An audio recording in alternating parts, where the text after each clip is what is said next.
kebetulan saya di sana dan juga tahu ternyata ada program studi independen. Terus kemudian saya jadi PIC.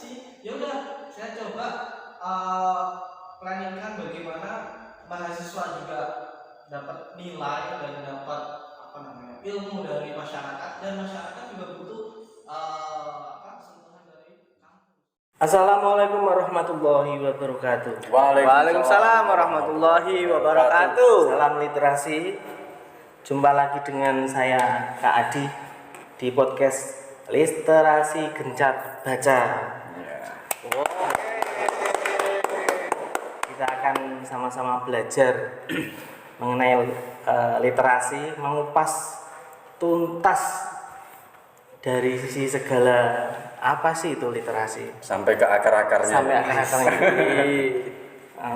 Hari ini kita kedatangan tamu yang istimewa, sangat istimewa, Mas Day. Sangat istimewa. Beliau adalah penggiat literasi, juga pendiri TBM. Mari kita sambut dengan meriah, Mas Day. Saya sampai Cak Mo. grogi Mas saya. Dia adalah sering dikenal Cak Mo, tapi nama panggilan ya Cak Mo ya. Iya, nama panggilan. Nama panggung Mas. Nama keren. Nama aslinya Muhammad Zulian. Siapa Mas tadi Mas? Iya, Muhammad Arif Zulian. Arif Julian, SIP LNM. Apa itu? Nanti Kita bahas. sama narasumbernya langsung kita ketemu sama Cak Mo. Oke. Monggo Cak Mo. Oke, ya mungkin ini kita Apa kabar dulu ini. Apa kabar dulu, Pak? Alhamdulillah saya baik. Senang bisa berkesempatan ngobrol bareng di podcastnya Gencar Baca ya. Gencar Baca. Gencar Baca ya. Ya alhamdulillah di sini ya yang disampaikan oleh Kak Adi ya, ditemani Mas Day. Oh Mas Day. Oke, mungkin di sini nanti kita ngobrol santai aja terkait dengan literasi. Terus sebelumnya ya mungkin mengenal lebih jauh tentang saya. Ya itu yang buat saya penasaran. Mas Arif, semua penonton penasaran. Cak Mo itu siapa sih? Oke, Cak Mo ya. Perkenalkan dulu. Ini mau pakai bahasa Indonesia, bahasa Inggris atau bahasa Cina? Cina, Inggris. Soalnya kita nggak tahu soal. Oke. Ya perkenalan pakai bahasa Indonesia dulu ya. Oke baik, nama saya Muhammad Arif Zulian atau biasa dipanggil Cak Mo, CAKMUH. Oke. Nah itu nama panggilan saya. Abjadnya saja bahasa Inggris. Abjadnya tuh literasi loh Mas. Abjadnya tuh literatur itu. Oke ya. Jadi panggilan saya Cak Mo, panggilan akrab saya Cak Mo itu. Jadi nanti ketika mungkin di luar ketemu saya ya sapa aja Cak Mo, hey Cak Mo gitu. Jadi ada sendiri juga kenapa saya dipanggil Cak Mo juga ada tuh. Jadi Kalau saya mau panggil Cak A, boleh nggak? Cak A, waduh Kan kayak Mas Arif. Apa nanti mengganggu nama kerennya? Nah, enggak. Karena saya pingin ini sih, biar teman-teman ini tahu bahwa saya ini ya ikonnya Cak Mo ya ini. Jadi dulu ceritanya waktu saya SMA itu saya ditugasi oleh guru bahasa Indonesia saya. Nah, kebetulan dulu saya sekolah di SMA 1 Negeri Jepara. Halo. Teman-teman dari alumni tahun berapa, Mas? 2008. 2008 ini teman Anda ada di sini ya. Oke. Masih muda banget ya Mas. Masih muda. Kita kelihatan tua. Oke, baik di tahun 2008 saya di SMA 1 Negeri Jepara. Kemudian di situ saya ditugasi oleh guru bahasa Indonesia saya untuk membuat puisi. Nah, waktu itu saya terinspirasi dari Cak Nun, MH Ainun Najib, Cak Nuh ada, terus kemudian Nur Khalis Majid, Cak Nur. dan cak-cak lain itu menginspirasi saya. Wah, mereka mempunyai pemikiran yang progresif, mereka mempunyai pemikiran yang terbuka. Nah, saya tertarik dengan itu. Ya, insya Allah kepinginnya motivasi saya itu ya the next cak is cak. Yes, keren. The next cak. The next cak. Jadi kalau saya sendiri seharusnya bisa seperti itu ya. Punya Bisa. inspirasi dari cak saya. Mungkin saya jadi cak Day. Oh, ya, cak Daya. Ini cak Adi. Jadi bisa jadi ya, mungkin dari perspektif masing-masing bisa mengunggulkan dari Karena mereka itu salah satu inspirator Mas Arif ya.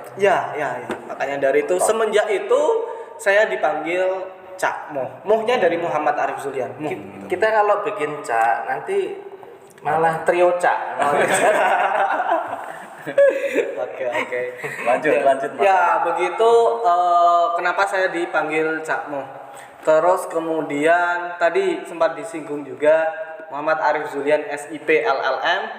Ya, saya alhamdulillah sudah lulus dari S1 saya di Universitas Muhammadiyah Yogyakarta tahun angkatan 2011. Kemudian 2011 baru 10 tahun. Sudah 10 tahun. Terus kemudian saya lanjut di Hwa Chong Shifan Taswe. Ngendi ku Mas? Itu Mas. Situ loh. Ada di China, di kota Wuhan. Nah, Oh, tak kira cali coding. Iya. itu S1-nya S2-nya. S2-nya. Magisternya di situ, Mas. Iya, magister saya di Central China Normal University di kota Wuhan. Wuhan ya, Mas. Oke, yang mungkin pada tahulah ya Wuhan itu. ya semoga bisa menginspirasi teman-teman juga ya. Iya. Kayaknya Mas D pengen ke sana, Mas. Pengen Mas, tapi SDM-nya untuk kesana. bisa ya, nanti mungkin untuk para penonton di Gencar Baca ini bisa terinspirasi untuk mendapatkan beasiswa. Oh, beasiswa, Iya, Mas, mendapatkan beasiswa dan belajar ke luar negeri. Siap. Gitu. Mas D, ada pertanyaan yang lain enggak? Kalau saya ini mau bertanya tentang ini Mas Arif ini kan katanya bergelut di dalam literasi. Penggiat literasi, Iya. pendiri TPM. Ya, oleh karena itu awal mulanya gimana sih Mas? Oh ya, Awal menarik. mula suka dengan literasi. Menarik sekali ya pertanyaannya terkait dengan perjalanan saya meniti di literasi gitu ya. Jadi di waktu dulu saya kuliah di Jogja, nah, saya memang tertarik dengan hal-hal kegiatan luar kampus. Nah, di situ saya melihat ada pertama kali saya tahu namanya Jogja Menyala. Nah, Jogja Menyala itu Itu organisasi atau? ya komunitas literasi Mas di Jogja ya. Kalau Tapi di itu di lingkup kampus. no, Di luar dia kampus di luar kampus. Jadi saya ada kenalan di luar, terus kemudian wah kok kayaknya asik nih kegiatannya. Bagaimana mereka menghimpun buku, kemudian mendistribusikannya secara gratis kepada taman baca di seluruh Indonesia. Indonesia keren.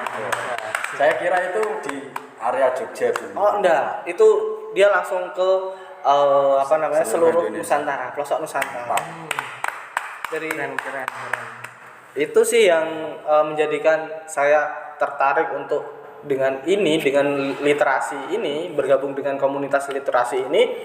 Harapannya ya saya juga bisa berkembang sampai ke pelosok-pelosok Indonesia, walaupun secara raga saya belum bisa mengunjungi Satu tempat-tempat tersebut ya satu persatu, tapi mungkin kontribusi sedikit dari saya itu bisa menjangkau ke sana gitu. Itu sih sangat positif sekali ya Mas Adi. Iya. Sangat keren itu, Mas. Dan lebih lebih semangatnya lagi ketika saya ikut bergabung di komunitas literasi tersebut, membuka channel atau link saya ya, kenalan saya dengan orang yang begitu luar biasa. Nambah relasi. Iya, relasi saya nambah Mas. Jadi sampai dulu itu saya punya kenalan, dia adalah direktur termuda se-Indonesia, direktur BUMN. Termuda Mas. Iya, yang termuda. Sempat dia dapat penghargaan dari Muri kalau nggak salah. Itu di tahun berapa Mas? Sekitar tahun 2013-an, Mas. Nah, itu 2013. Nah, itu saya kenal sama namanya Mbak Tias itu. Dia orangnya humble banget, biasa banget. Cuman ketika saya lihat profilnya, wow, Kaget. kaget gitu Mas. Sampai dia mau tak boncengin gitu loh. Naik sepeda motor gitu. Duh, kok sampai segininya, padahal notabene dia sudah menjadi direktur utama BUMN yang megang Borobudur, Candi Borobudur dan Candi Prambanan. Masih gadis tuh. Mas. Dulu masih gadis. Dulu masih gadis, sekarang sudah sold out beliaunya. Oke. Itu ya, jadi dengan bergabung literasi tersebut, wah, ini kayaknya passion saya ada di sana. Jadi semenjak saya bergabung sekitar tahun 2013 di Jogja Menyala, sampai sekarang saya masih bergelut di dunia literasi. Sampai waktu itu dulu di Jogja kan. Kemudian sekembalinya kayak saya di Jepara, saya ya alhamdulillahnya lagi dapat channel lagi dengan komunitas teman-teman yang ada di Jepara, bikin kelas inspirasi pertama kali di Jepara. Kelas inspirasi Jepara. Jadi memang kalau di kota-kota besar itu ada kelas inspirasi, itu turunan dari Indonesia Mengajar. Kalau mungkin saudara-saudara atau teman-teman tahu, Indonesia Mengajar itu mempunyai salah satu programnya kelas inspirasi. Nah, di Jepara pertama kali dibikin itu ya dengan saya dengan teman-teman seperjuangan untuk bikin kelas inspirasi. Jadi konsepnya adalah bagaimana para profesional, orang-orang yang sudah bekerja itu dia kembali ke SD mengajar anak-anak SD. Langsung ke formal sekolah. Iya, langsung ke formal sekolah. Mungkin ya contohnya ada profesional dia sebagai pramugari. Mereka mendaftar kelas inspirasi, terus kemudian mereka cuti dari kerjanya dan mengajari anak-anak SD dengan kostum dan peralatan seperti profesinya. Jadi harapan dari kelas inspirasi tersebut adalah membuka wawasan mereka untuk mengenal profesi-profesi di luar profesi yang mainstream. Maksudnya kan gini, kalau anak-anak ditanya itu mau jadi apa besok kalau gede? Dokter, polisi kayak gitu kan Mas ya. Nah, tapi di luar itu ada kok banyak profesi-profesi lain, seperti misalnya ada yang pawang ular. Ada juga kemarin itu. Pawang ular datang itu juga bisa masuk kelas inspirasi ya seperti itu. Iya, bisa masuk. Itu. Jadi setelah kelas inspirasi terus kemudian ketemu dengan teman-teman satu komunitas di Jepara, dan alhamdulillahnya lagi di desa saya, di desa Banjaran, Kecamatan Bangsri, Kabupaten Jepara, bertemu dengan Mas Adi Mas Adi sama ada Kang Mukhtar, kemudian ada siapa lagi, Kak Hamzah, ada juga Mas Jai, sekawan. Ya, aslinya kita juga bareng-bareng gitu membangun budaya literasi dari tingkat kecil ya, dari tingkat desa Banjaran itu. Mungkin kita starting poinnya dari situ. Jadi itu wilayah RT ya. Iya, wilayah RT, RW kita masuk ke sana. Cakmu sendiri, Cak, ini mau nanya nih. Ini teman-teman ini kan mungkin yang ya penggiat literasi, mungkin ada yang sudah tahu, ada yang belum tahu. Literasi itu apa sih, Cak? Oke, kalau literasi dari pandangan saya, jadi literasi adalah kecakapan atau kemampuan person atau orang ya, kemampuan atau kecakapan orang dalam membaca, menghitung, dan mengetahui bagaimana problematika sehari-hari ini bisa diatasi. Jadi termasuk penggunaan gadget ini juga ada literasi ya. Bukan melulu cuma baca, menulis, tapi mungkin saudara-saudara tahu juga ada literasi digital. Bagaimana kita mengetahui ya, wise atau bijaksana dalam menggunakan gadget seperti itu. Termasuk dalam bersosmed itu memang harus pandai-pandai ya Mas. Setuju sekali, setuju Nggak sekali. harus semua pendapat kita lontarkan dalam statement sosial media kita karena itu bisa berujung fatal. Sangat bahaya itu. Bisa berikan contoh untuk narasi-narasi digital Mas Arif?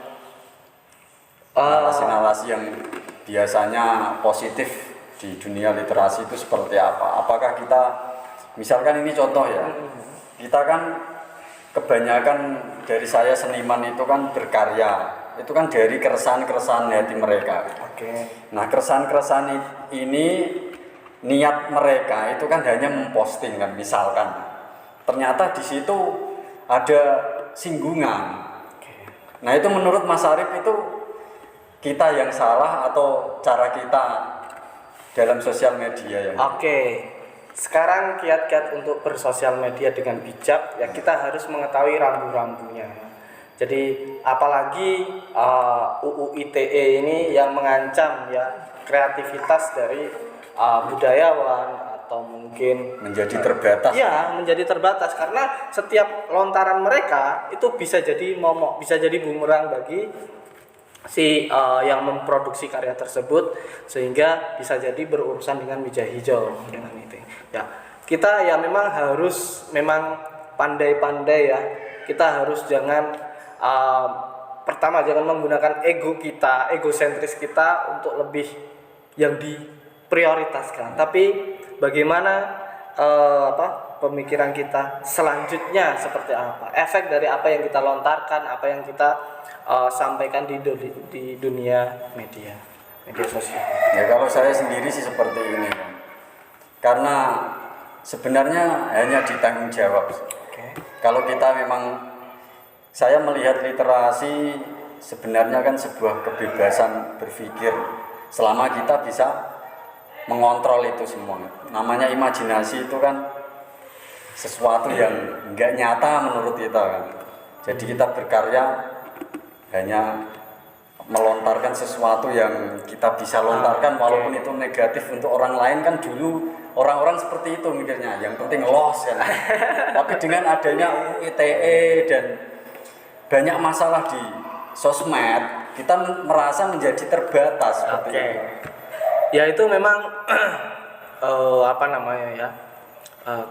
kerisauan dari para budayawan ya atau juga orang seniman ini juga merisaukan hal tersebut ya karena kita kembali lagi Indonesia menggunakan negara hukum ya. Yes. Semuanya harus diatur dengan Kalau mau bebas boleh, tetap bertanggung jawab kan seperti itu. Misalkan saya mengeluarkan statement yang ada isu sara atau sebenarnya sih boleh-boleh aja, tapi yang penting kita tanggung jawab. Misalkan sampai ke meja hijau pun kita harus siap respect kan seperti itu sih. Namanya juga kita warga negara Indonesia. Itu lebih ke keresahan ya. Iya, kalau kebanyakan seniman atau apa itu karya-karyanya itu hampir dari keresahan-keresahan hati mereka seperti itu. Itu dari Mas D. Terus ini dari saya nih Cak. Oh ya. Ini dengar bocoran ini Cak mau dari tetangga sebelah TPM. Ya katanya Cak mau ini kok kayak nganu ya berselingkuh. Waduh. Lari-lari ceritanya. Berselingkuh ini. Ke Semarang ini katanya sampai ke sama kampus anak-anak kampus ini. Ini gimana sih? Ini aku keresahan saya tadi keresahannya Mas D toh. Nah ini keresahan saya. Oke ya. Jadi mungkin ada sedikit keresahan dari pengelola Gencar Baca ini ya, karena ada sedikit dalam tanda kutip selingkuh katanya. Weh, Cak Mo sekarang selingkuh nih. Udah ada yang baru nih. Jadi perlu saudara-saudara ketahui ya, saya alhamdulillahnya per April tahun ini saya menjadi dosen di Universitas Diponegoro di Undip Semarang. Jadinya ya saya mau nggak mau ya harus berdomisili di sana gitu. Jadi mungkin untuk kontribusi secara langsung kepada Gencar Baca saya belum bisa, tetapi secara semangat, secara jiwa tetap Gencar Baca ada di hati saya. Itu. Jadi humor yang selingkuh itu enggak ada ya? Ya enggak. cuman raga saya ada di Semarang. Memang tipe dia itu fleksibel. Fleksibel itu kesini ayo, kesini ayo gitu. Jadi mungkin itu menyambung lagi terkait dengan tadi bergerak di Semarang ya, kesempatan bagus bagi saya sebagai dosen di hubungan internasional. Terus kemudian di departemen atau di jurusan saya itu memang ada semacam KKN mini. Kalau bahasa kampusnya kita sebut studi independen. Nah, dari situ saya sebagai PIC, person in charge, penanggung jawab di program tersebut, saya berpikiran bagaimana saya di Semarang tetap bisa kontribusi untuk di dunia literasi. Maka dari situ saya berpikir, saya gabungkan, saya linkkan dengan forum Taman Baca